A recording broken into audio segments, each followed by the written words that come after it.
This is eNews at 7 p.m. live from Johannesburg this evening. I'm Gareth Edwards. Good to be with you. Our top story, a state funeral for the Minister of Environmental Affairs, Edna Molewa, and also an emotional farewell to Westbury mother, Heather Peterson. PRASA has asked for more time to investigate the cause of the latest train collision. This as the railway safety regulator warns that it will revoke its safety permit. A great leader who sacrificed everything to secure South Africa's liberation. That's how the late Environmental Affairs Minister Edna Molewa has been hailed as she was laid to rest in Pretoria today. The 61-year-old passed away in hospital after a short illness late last month.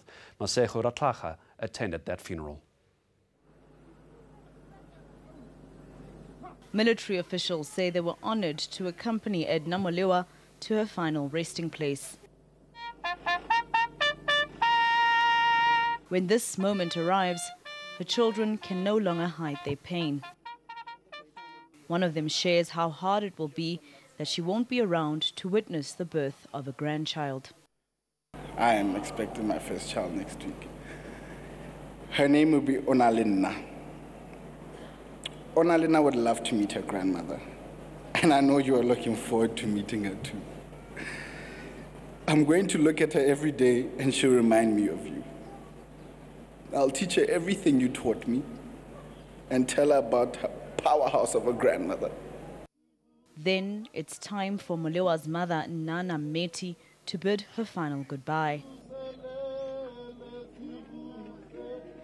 Meti softly tells her daughter to rest well, that she's done her part. She was comforted by President Cyril Ramaphosa, who earlier delivered the eulogy. She is one of those who should one day be considered for a Nobel Prize for saving the rhino, because her work has done a lot to save the rhino for future generations.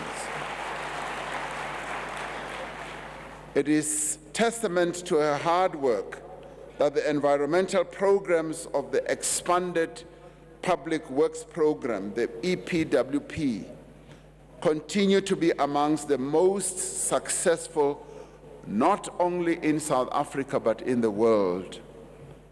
People from across the world come to South Africa to come and learn how we are doing our public works programs. Ramaphosa was joined by his deputy David Mabuza, as well as former presidents Thabo Mbeki, Kgalema Motlanthe and Jacob Zuma, among many other dignitaries. There were also moments of lightness as some family members remembered her with laughter. Lastly, as I conclude, I don't mean to go against anybody's religious beliefs or practices, but I hope you find comfort in the fact that we'll see her again someday, that her tragic passing is not the end of the road. And here I am representing my grandmother, not crying, because I know for a fact she wouldn't have wanted me to cry. If I cried, yo, wait. Hey, you know? So I'd like to thank you all, truly. I'd like to thank you all for coming. I mean, it was crazy walking in here finding Cyril. Like, yo. Molewa leaves behind her mother, 6 siblings, 4 children and 3 grandchildren. Masego Ratlaga, Pretoria. Heather Peterson, who was shot and killed during a shootout in Westbury 2 weeks ago, was also buried today. Her death led to week-long protests against gangsterism and crime in that area. The 45-year-old's family and friends bid their final goodbyes in an emotional ceremony. Slindilo Masakane was there. Heather Peterson's coffin carried down the street where she lived and raised her 6 children. 2 weeks ago, her body was found slumped in a passage meters from her home. Her death came as a great shock to the people who loved and respected their auntie Heather. We want to say thank you, Heather. You died so that we can be free one day. The youngest Peterson child is 4 years old. Husband Ruben says his family has lost their epicenter. My wife Heather wasn't a live person. She may be lying in a coffin today, but she was an alive person.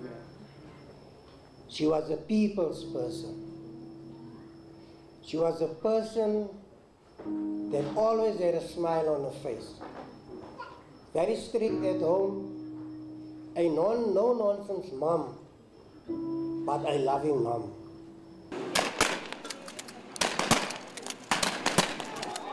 Peterson's death led to days of clashes with police as residents demanded action in safeguarding them. Police Minister Begicele has now deployed the Amaberete to clamp down on lawlessness and drugs. An investigation into the Sophiatown police station is also underway. Action taken won't bring this mother and friend back.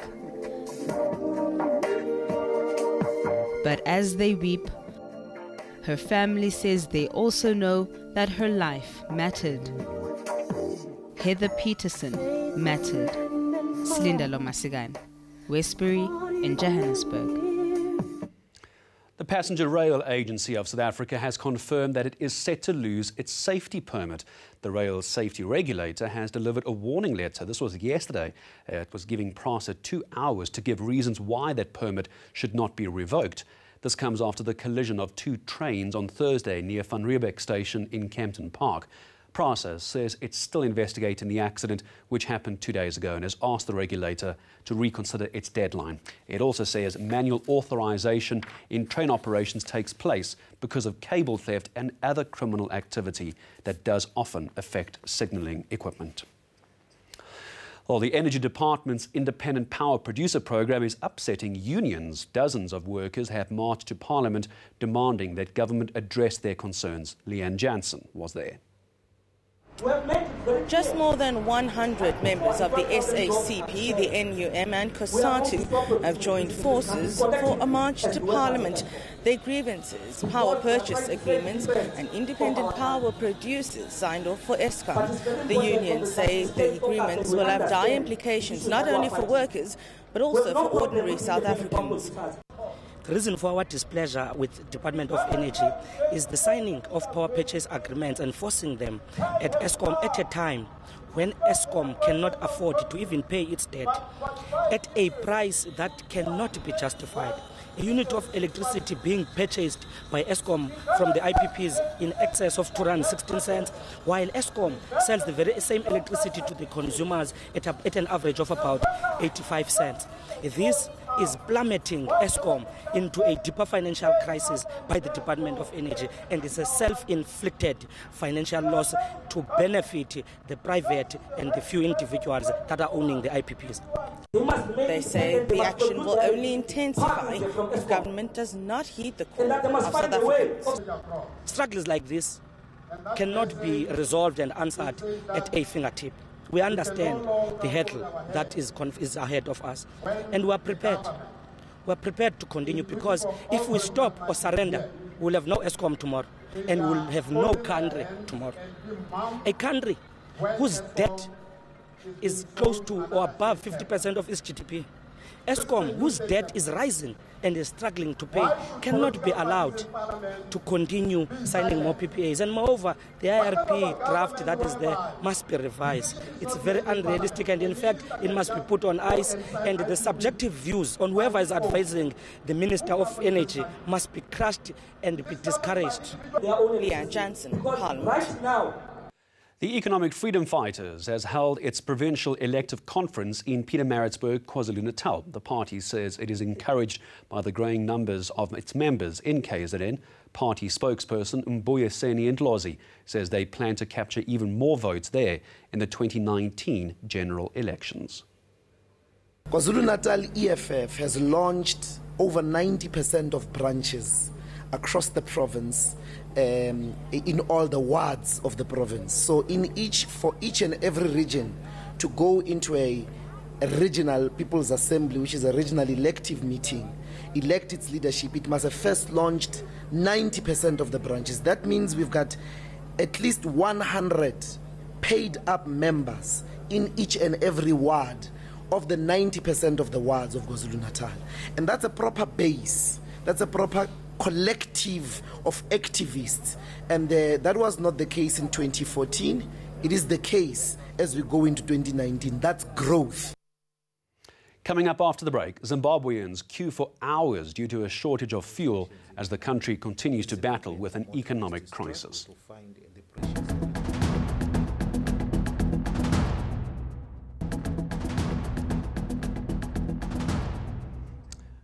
Welcome back to eNews at 7 p.m. I'm Gareth Edwards. Fuel shortages, sharp price hikes and a shortage of foreign currency, all signs that Zimbabwe is now in an economic crisis. Ordinary Zimbabweans, economists and even some politicians are warning of unrest, blaming the crisis on the finance ministry and also the central bank. Long queues snake from most petrol stations in Harare as Zimbabwean motorists struggle to find the precious liquid. The very few stations that still have fuel have hiked the pump price by 10%. The EDP, we thought it was going to bring a change in the country, but it's like we are going back to Mugabe era, which is really pathetic and which is not good for us, for the country as well. Reserve Bank Governor John Mangujga and the new Finance Minister Mthuli Ncube recently announced fiscal and monetary measures. But main opposition leader Nelson Chamisa and economist John Robertson says they are a mess that will increase the cost of business and possibly lead to labor unrest as workers demand higher wages to cushion themselves against the rising cost of living. There is no way we are going to allow the kind of nonsense that is taking place to go on unchecked and also uncontested. We are seeing that an anti-people government is coming up with anti-people policies, which policies are meant to hurt the ordinary people, and we will not accept that. An additional tax of this magnitude would actually destroy our consumption, destroy our purchasing power as a nation. But the Deputy Minister for War Veterans, Victor Matemadanda, pleaded with the Zimbabweans to give President Emerson Mnangagwa time to fix the economy.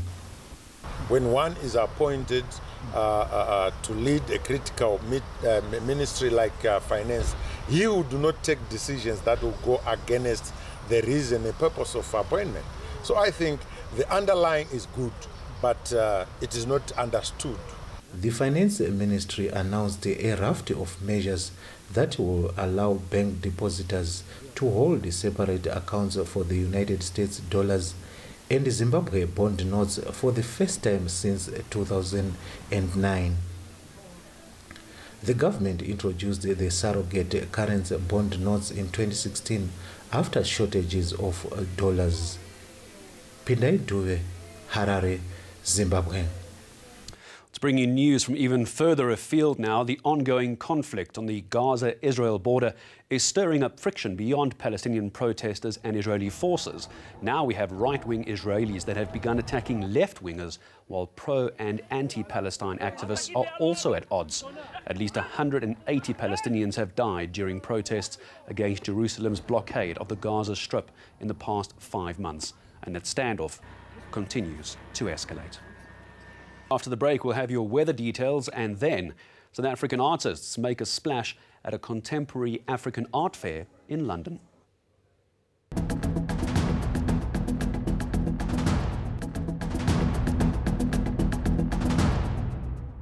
Hello again, everyone. It was a sunny Saturday for most of South Africa, and we are expecting more sunny and dry weather for Sunday. But at first, it will be quite cloudy for parts of the south coast and the adjacent interior. But that cloud will start thinning out as the day goes on. Later on, it will be partly cloudy for the central and western parts. Very hot weather expected for parts of the Cape Provinces, and it will be a clear day up in the northern parts for Gauteng as well as Limpopo. The Northern Cape will see some areas climbing into the mid to upper 30s in the afternoon, including Uppington and Prieska, but some fog along the coastline keeps things cooler for that area. Alexander Bay only likely to reach 21 degrees. A high of 42 is expected for Vredendal in the afternoon. Very hot for Langebaan and Cape Town as well at 33 degrees, but towards the south coast it will be much cooler along with some of that cloud. Cloud will also extend along the Eastern Cape coastline, where it will become quite windy later on, although the province does stay dry. And we expect similar conditions for KwaZulu-Natal, with Durban reaching a maximum of 24 degrees, where it will be partly cloudy, but Ladysmith 30 degrees Celsius as your maximum temperature. Overnight temperatures will be dropping below the 10-degree mark on the Mpumalanga Highveld, but it will be another warmer afternoon in the area on Sunday. Hot conditions, on the other hand, for most of Limpopo, Musina in the far north, reaching a maximum of 32 degrees. Sunny and hot weather expected for your Sunday in the northwest. 32 is a high for Mahikeng, and it will be another warm day over the Free State, but very chilly in the morning for Bethlehem and Zastron, both dropping down to an overnight low of 6. And finally, for Gauteng, near perfect weather conditions expected for your Sunday. It's going to be clear and calm, as well as very warm over the area. Taking a look ahead to Monday, we're going to see dry weather conditions persisting over South Africa, although partly cloudy skies are expected for the western parts. It is going to be a very hot day. Cape Town expected to reach 37 degrees, but that cools down on Tuesday, 24 for the mother city. A very hot day in the northern parts of the country. Johannesburg gets to 29, and it's going to be sunny for KZN as well as the Eastern Cape, where Port Elizabeth gets to 31. Thank you, Louis. Now, finally, appreciation for South African art around the world is very much on the rise, and experts believe that's because of the country's well-established arts infrastructure. It's well placed to benefit significantly from the interest being generated. Here's our UK correspondent, Natalie Powell. The first major UK solo exhibit for artist Artie Patruga has just opened in London. The artist uses an explosion of colour to create mythical worlds which challenge cultural identity. Ruga's art also uses alternate realities to critique post-apartheid South Africa and question the notion of a rainbow nation. And he says the response from the UK to his work has been overwhelmingly positive. The British audience somehow feels it, because also the British audience is multicultural. I think that most people I spoke to yesterday had accents, and for me, I'm really fascinated by that. And I think that they do get the themes of movement, whether it's forced movement, whether it's voluntary movement, leaving home for better opportunities.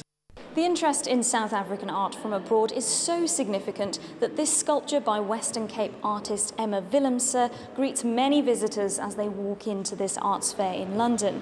And many people here believe that South Africa is the arts capital of the African continent. That's largely as a result of more established arts infrastructure. 154 is a leading arts fair dedicated to contemporary African art. Its founder explains why worldwide recognition of South African art has come a long way over recent years. You have things in South Africa that you have nowhere else in terms of infrastructure on the continent. So I think it's quite an amazing thing for an artist from South Africa today to know that they have strong institutions that they can belong to. Even in difficult economic times for South Africa, the arts infrastructure already in place is helping stimulate a strong arts market. And with global recognition on the rise, the country's arts scene seems to be going from strength to strength. Natalie Powell, London. Well, here's a recap now of your main stories this evening.